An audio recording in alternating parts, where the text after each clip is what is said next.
Hi, welcome to Musings and Meditations with Molly. And today we're going to talk about carving out time and how do you do that? Well, did you know that there's a lot of talk among the rabbis, and I actually learned this concept from Rabbi Alan Allman, that when God created time, it, she, the being who cannot be named, he, created time out of time because time had not been created. Human time had not been created. And so God created time. And if we are created in this magnificence, if we are created in the magnificent image of this magnificence, then it's absolutely possible for us to carve out time too. So I know many of you are artists. So I'm speaking to the artists today. I'm speaking to the photographers, to the writers, to the artists, to the painters, and the people who draw, and to all of the arts, the writers, the writers. I'm talking to all of you who endeavor in a creative pursuit, or who are working full time, and have a creative pursuit that you're dying to pursue. And where do you find it? If you have kids at home, if you're married, if you are working 60 hours a week, or if you're single and you have friends who are in so need of you, how do you find the time to make this happen?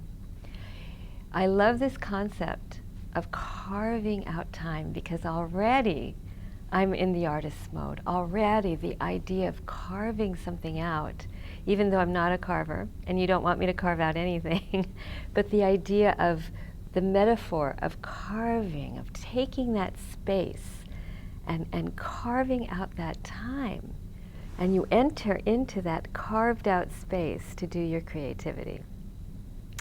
It's really, really hard, but we're breaking that habit. When you hear it's too hard, that's when you go for it. You go right toward the habit of breaking that thought, it's too hard. Because there's something inside of you, there's something inside of each of us that is dying to do this. And we are meant to bring our gifts out into the world. And I'm not talking about publishing or becoming famous. It's the process of creating that is so very important.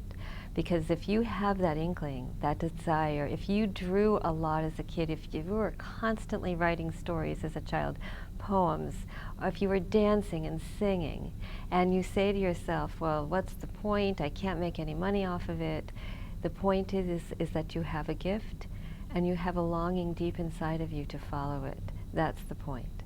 And it's very, very important, because as you follow your gift, the world becomes a finer and finer place. We each have them. Okay, so I'm going to tell you how you do this. You really breathe in that notion, that ability to carve out time. And it doesn't matter how hard it is. It doesn't matter. And you may have to experience many different ways of doing it. So for example, since I was little, I had always wanted to write a book. I'd always wanted not only to write a book, but to write a novel. And I was writing short stories as a child, but as I grew, I wrote a lot of poetry, but I found that the creative writing piece became more and more difficult. I became more restless. I began to think, I don't have any ideas, or I have so many ideas, and I don't know how to form them. So 7 or 8 years ago, I had an idea for a book I wanted to write, and I started to write in my journal about it and reached a dead end. I had no idea how to proceed, and I was working full time and had a lot to do in between work and in between jobs, friends, and family, and it was overwhelming, like it is for all of you too. It's overwhelming to try and think about how you're going to do this. And then one night, I figured out who I wanted to be in the book, and I knew it's going to be 2 sisters, but I didn't know they needed a family. I had no idea what I was doing. And in the middle of the night, there was this voice that came to me. I don't know whose voice it was. It was a male voice, and it told me where the father was who the father was to these girls, and where he came from.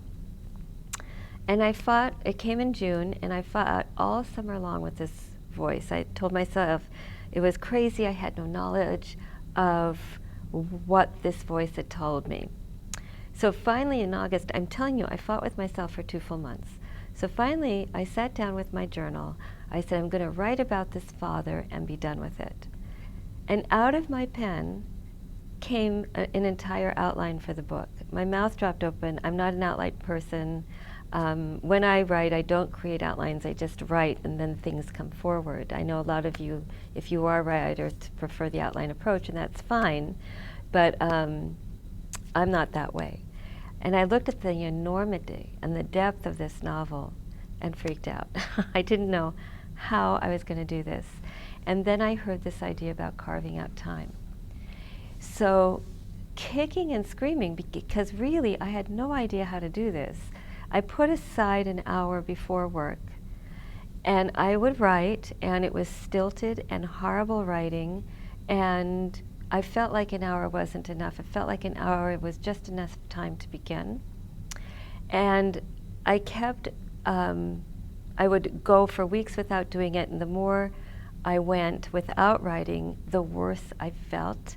And I knew I was going to get sick if I didn't start doing something about this, because within me it was a very strong message that I had to follow this gift, whether I liked it or not, or whether I knew what I was doing or not. So I kept at it, and then it dawned on me, I hope it won't take you so long to understand this for yourselves, but it dawned on me that I needed help, that I needed to get some writing help, that I needed to start to work with somebody. So I started to take some classes. I went to Grub Street, and I started to ask people if they knew how to write fiction, move fiction along. And at this point, I had maybe 100 pages, maybe 200 pages. It was all over the place. I had not done any editing whatsoever. And I hired somebody who I knew was a writer, and she was my first editor, my first writing teacher. And she really began to show me how to shape the book. Not only that, she was an incredible cheerleader. She had me read fiction. She had me pull that fiction apart to understand why it was such brilliant fiction. And I got to pick the book. And another writer had suggested to me that I read To Kill a Mockingbird again. If you haven't read the book, pick it up immediately. It's one of the most incredibly written books I've ever read.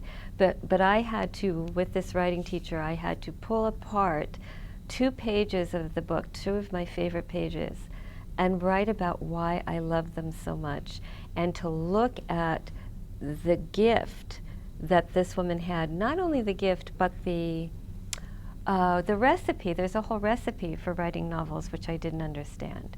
And this first teacher taught me how to get inside the head of a character, which I had no idea about how to do. And I'm telling you, I wrote every day. I finally sat down, wrote every day for an hour, until I was able to find the right rhythm.